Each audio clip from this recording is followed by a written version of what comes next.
of misuse. I don't know, she seemed to have used them well and made lots of money. Well, yeah, but I'm suffering for it today. Suffer. I have a toast. A toast. If you're drinking, raise your glass. We're having a toast. If you're not drinking, what the hell are you doing here? Listening to you. I'm on a break. I'm drinking. This is just to you, Mary Elizabeth. Just for me. Friends may come and friends may go. Friends may peter out, you know. But we'll be friends through thick or thin. Peter out or peter in.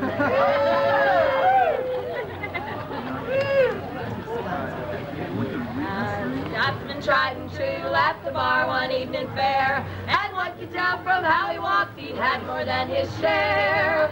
He fumbled around until he could no longer keep his feet, then he stumbled off into the grass to sleep beside a stream. Now about this time two lusty buxom wenches happened by, and one said to the other with a twinkling in her eye, "Oh, see, I'm sleeping Scotsman, so strong and handsome built. I wonder if it's true what they don't wear beneath their kilt." Now they crept up to that sleeping Scotsman, quiet as could be, and lifted up his kilt a little bit so they might see. No! And therefore them two behold beneath that Scottish skirt was nothing more than God had graced him with upon his birth. Now they marveled for a moment, then one said, "We must be gone, but let's leave a present for our friend before we move along." As a gift they left a blue silk ribbon tied into a bow around the bonny sword the Scotsman's kilt lifting did show. Now the Scotsman a little later he awoke to nature's call. He lifted up his kilt and then he gawked at what he saw. And in a strangled voice he says, "I can't believe me eyes. Well, I don't know where you've been, me lad, but I see you won first prize." Darling, stop that God almighty camera. You're here every weekend. You don't want to record this fucking show. I sound awful. For those of you who have just joined us, we're Lizzie and Celia. What a pair! And our show consists of dirty ditties, bawdy ballads, and nasty bits of humor. Right. If you have a weak heart, a sick stomach, or small children who speak English fluently and go to see their parents lots of times a week, the exits are that way.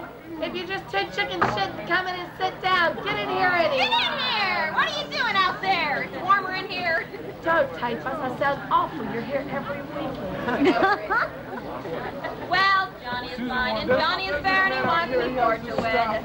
And I would marry Johnny, but me father up and said, "Well, I have to tell you, Lizzie, what your mother never knew. See, Johnny, he's a son of mine, and so he's kin to you." Celia, what in the hell are you doing? Pardon me? You told me this song had to be a man. All the men I know either do this or they scratch their ass. She's right. She's right. That's all right, I know another gent. Aren't we surprised? Now Billy is fine, Billy is fair, and he wants me for to wed. And I would marry Billy, but me father up and said, "Well, I have to tell you, Lizzie, what your mother never knew. See, Billy, he's a son of mine, and so he's kin to you." I liked Billy. He had a very big personality. That's all right, I know another gent. The list is endless. Now Timmy is fine, and Timmy is fair, and he wants me for to wed.